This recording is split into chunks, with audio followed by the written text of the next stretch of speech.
cher conseiller,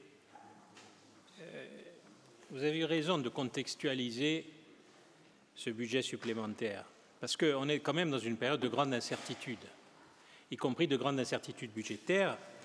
D'ailleurs, André Laignel, le président du comité des finances locales, le disait et le reprenait lors de la convention de la Banque des territoires, principal financeur des collectivités locales. Il disait en avril dernier que c'était 7 milliards d'euros de coupes dans les budgets des collectivités locales qui allaient s'appliquer cette année. 7 milliards. Vous savez qu'on a un gel des dotations. Vous savez que les collectivités locales sont appelées fortement à régler, et le seront davantage, à régler les déficits de l'État. Et donc, partout, l'épargne brute s'écroule, la dette s'accroît, et la situation des collectivités locales, vous avez rappelé le rapport de la Chambre régionale des comptes sur les départements, plus de 60 départements qui sont en difficulté, c'est énorme. Partout, donc, on est dans des situations difficiles, voire désespérées pour certains. Alors, qu'en est-il de notre collectivité ? Tout d'abord, je voudrais rappeler que malgré une année 2024, malgré cette année qui a été marquée par de grandes contraintes, l'inflation persistante, le gel des dotations qui continue d'ailleurs en 2025, l'explosion des besoins du secteur social, les obligations de revalorisation salariale, malgré ces contraintes, donc, notre collectivité n'est pas en difficulté, elle affiche un résultat positif, n'en déplaise aux Cassandres. Les ratios de gestion sont totalement conformes aux règles de surveillance comptable, il faut le rappeler, parce que si les Corses nous écoutent, il ne faut pas qu'ils imaginent que la collectivité, comme on le dit trop souvent, est en faillite. Bien sûr, elle a des difficultés, mais qui n'en aurait pas dans un tel contexte ? Quelle est la collectivité aujourd'hui qui présente une meilleure gestion que la nôtre ? Vous poursuivez une trajectoire de sobriété budgétaire que nous avons fixée dès 2023, et c'est bien. J'en veux pour preuve que le BS qui nous est présenté ne fait pas appel à l'emprunt. Ça n'a pas toujours été le cas, notamment, et d'ailleurs, depuis les 5 dernières années. On ne fait pas appel à l'emprunt, non pas parce que nous n'avons pas la capacité, nous pouvons emprunter, mais parce que nous faisons le choix de ne pas obérer nos capacités futures. Notre dette de 1,118 milliard, 1,118 milliard, notre dette s'amortit normalement. Vous remarquerez d'ailleurs que sa durée de vie moyenne, pour ceux qui ont lu ce document, sa durée de vie moyenne, elle est de 10 ans, alors qu'elle finance des programmes d'investissement qui sont bien plus longs, 20 ans, 30 ans quelquefois. Donc nous sommes dans une situation financière compliquée, mais maîtrisée. Deuxième remarque, c'est que la bonne tenue des recettes de fonctionnement avec 1,4 million € encaissés de plus par rapport à la prévision du BP,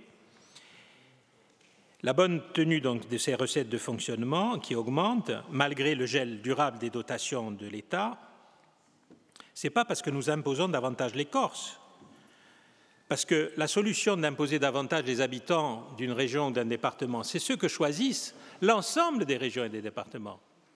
Nous n'avons pas fait ce choix-là.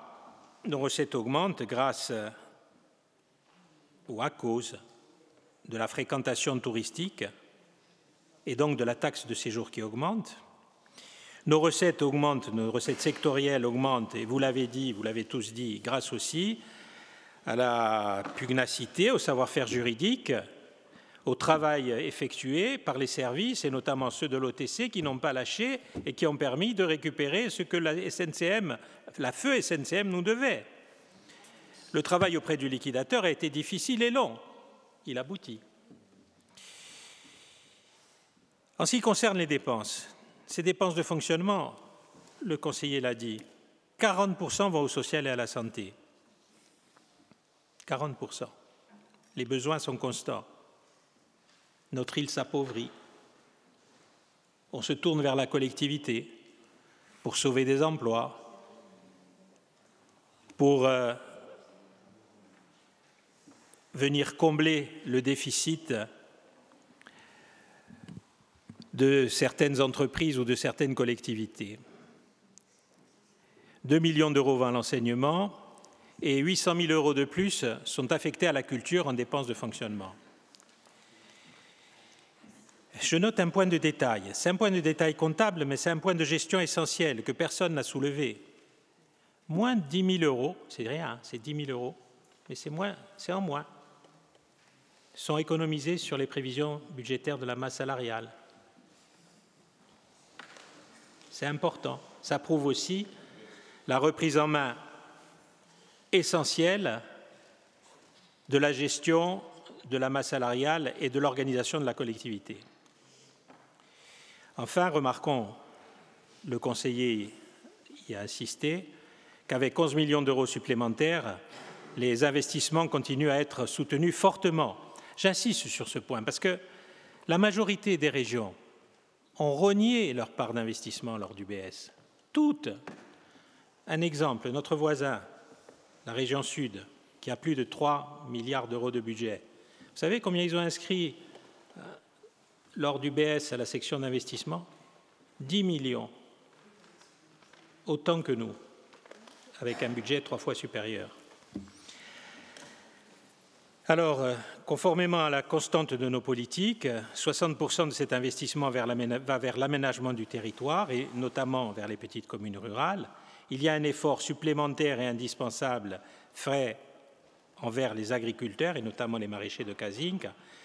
Nous inscrivons pour la culture et la langue 1,5 million d'euros supplémentaires sur la section d'investissement et nous n'oublions pas la formation ou la voirie.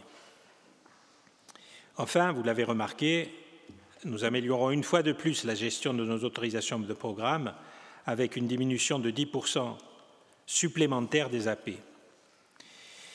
Donc, vous l'avez compris, solidarité avec les plus démunis, constante du dynamisme de l'investissement, compensation des difficultés vécues, notamment dans la ruralité, soutien continu aux acteurs culturels et au développement de la langue, sont autant de constantes politiques que nous retrouvons dans ce budget.